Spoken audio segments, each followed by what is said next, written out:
должиме на јавноста да го објасниме тој момент. Тоа е така затоа што уставотворецот на македонската црковна легислатива при избор на помошен, викарен и надлежен епархиски архиереј, односно митрополит, не предвидел втор, трет или повеќе кандидати.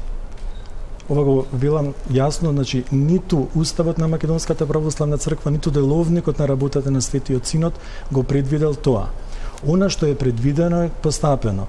Што беше предвидено? Предвидено е дека треба да има писмен предлог, биографија, која што пред 15 дена пред почетокот на работата на синодската седница да бидат запознаени надлежните епархиски архиереи кои што се членови на синодот. Тие го добија тој материјал како работен материјал и се отвори точка на дневен ред, ја прифатија.